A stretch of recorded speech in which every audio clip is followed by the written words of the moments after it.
বাংলাদেশ থেকে হাজার কোটি টাকা পাচার হয়ে যাচ্ছে বা চুরি হয়ে যাচ্ছে। কেন হচ্ছে, কিভাবে হচ্ছে, এর সাথে যুক্ত কারা, কাদের জন্য হচ্ছে, আজকে কথা বলবো এই সকল বিষয়ে বিস্তারিত। আশা করি ভিডিও শেষ পর্যন্ত দেখবেন এবং নিজে সাবধান হবেন এবং অন্যকে সাবধানতা করবেন। আমরা জানি বাংলাদেশে এখন করোনা অবস্থা খুবই খারাপ। সবাই খুব বিভ্রান্তে আছে, যার কাছে যা পুঁজি আছে সেটা দিয়েই সবাই কিছু করতে চাচ্ছে।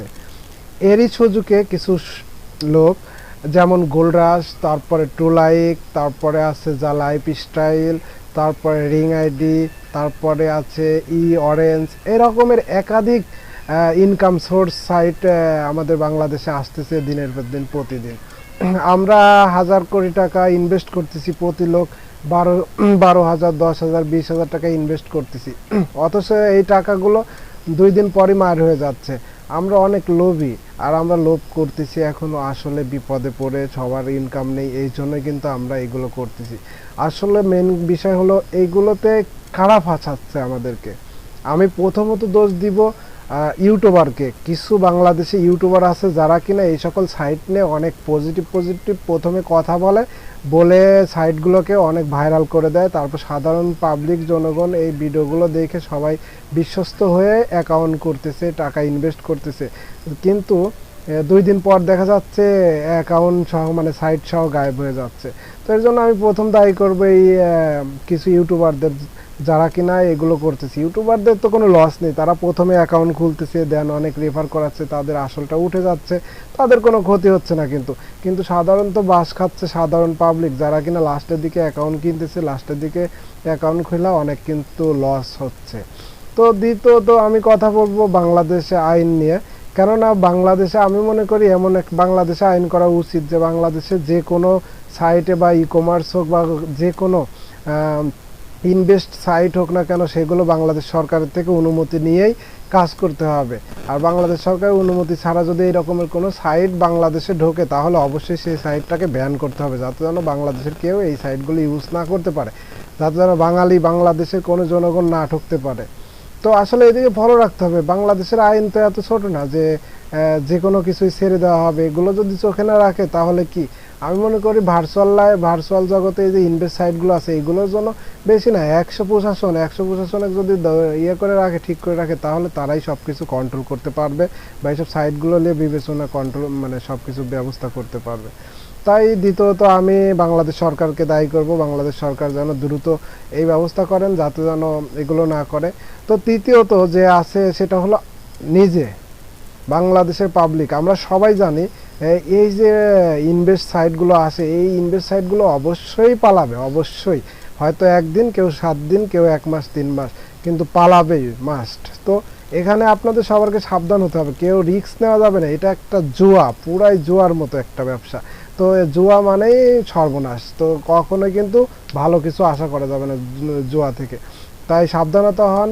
বাস্তব লাইফে দরকার হয় আপনি যে টাকা ইনভেস্ট করতেন ওই টাকাতে ঝালমুড়ি বেচে খান, দরকার হয় লেবুর রস বিক্রি করে ব্যবসা করেন, তবু এই রকমের লোভ করতে যাবেন না বা এই রকমের সাইটে ইনভেস্ট নেক্সট টাইম আর ভুলেও করেন না, তাহলে অবশ্যই ঠকবেন, কিন্তু ঠকবেন।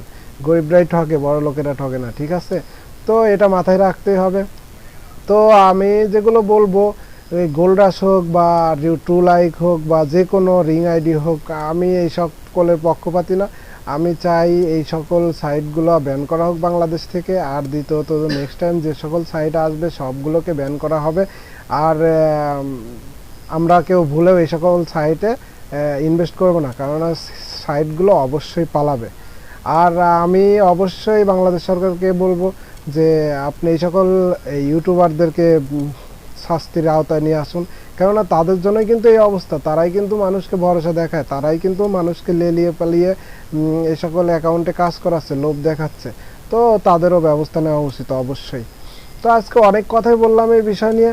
আশা করি আপনারা সবাই নিজের জ্ঞান থেকে, নিজের মন থেকে, মেধা থেকে চিন্তা ভাবনা করবেন যে আসলে এই সকল সাইটে কাজ করা অত্যন্ত রিস্ক। আর কেন রিস্ক নেবেন? আমরা তো গরিব, আমরা তো সাধারণ পরিবারের ছেলে, তো আমরা রিস্ক কেন নিব? রিস্ক নেওয়া যাবে না। রিস্ক তো বাস্তব লাইফে নিন, এখানে না, অনলাইনে রিস্ক নেওয়া যাবে না। আর বাংলাদেশের এই সকল সাইটে আমি কিছু আরেকটা কথা বলতে চাই, সেটা হচ্ছে সেলিব্রিটিদের নিয়ে। বাংলাদেশে যে কোনো সাইট আসলে পরে, ইনভেস্ট সাইট আসলে পরে দেখা যায় যে সেলিব্রিটিরা কোনো দিকে তাকায় না, ওদেরকে কেউ টাকা দিতে চাইলে পরে বিজ্ঞাপন করে দেয়। তাদের থেকে কোনো মানে চিন্তা ভাবনা নেই, সাইটটা ইনকোয়ারি করারও প্রয়োজন মনে হয় না, সিকু কি আনসিকু সেটাও দেখার টাইম নেই। সকল সেলিব্রিটিরা এই সকল সাইটগুলো নিয়ে বিজ্ঞাপন করে দেন। পাবলিকে যখন দেখে যে একটা সেলিব্রিটি, মাশরাফি হোক বা আদার্স কোনো সেলিব্রিটি হোক, যে কোনো একটা কোম্পানির বিজ্ঞাপন করতেছে, অবশ্যই সকল সাধারণ পাবলিকে সেই সাইটটাকে ট্রাস্টেড মনে করে এবং ইনভেস্ট করে, কিন্তু তারপরেও প্রতারিত হয়। এর জন্য দায়ী আমি অবশ্যই মনে করবো এই সকল সেলিব্রিটি, এদেরকেও শাস্তির আওতায় আনা উচিত, অবশ্যই অবশ্যই। কারণ এদের জন্যই কিন্তু এই অবস্থা হয়। তো এরা যদি আসলে সরকার মনে করে যে তোমরা তোমাদের বিজ্ঞাপন আমি করে দিব, অবশ্যই তুমি সরকারের থেকে অনুমতি নিয়ে আসো, লাইসেন্স করে নিয়ে আসো, দেন আমি তোমার বিজ্ঞাপন করবো, তাহলে কিন্তু এই সকল সমস্যা আমরা পড়বো না বা জাতি পড়বে না। তো আমি এর জন্য এদেরকে একটা শাস্তির আওতায় আনার অনুরোধ করব। আর নেক্সট টাইম যেন কোনো সেলিব্রিটি এরকমের কোনো ইনভেস্ট সাইটে এরকমের বিজ্ঞাপন না করে, সেই দিকেও নজর রাখার আহ্বান জানাচ্ছি। তো সম্মানিত ভিউয়ার্স, আমার এই ভিডিও দেখে অবশ্যই আপনি উপকৃত হয়েছেন, আর আপনি নিজে সাবধান হন। আর যদি ভিডিওটা ভালো লেগে থাকে অবশ্যই লাইক কমেন্ট শেয়ার করবেন, শেয়ার করে সকল বন্ধুদের কাছে ছড়িয়ে দিবেন বা নিজে আইডিতে শেয়ার করবেন, যাতে যেন সবাই সাবধান লাভ করতে পারে, কেউ যেন এই রকমের বিভ্রান্ত কাজে লিপ্ত না হয়। সবাই সুস্থ থাকবেন, ভালো থাকুন। আজকের মতো এই পর্যন্তই। গুড বাই, আল্লাহ।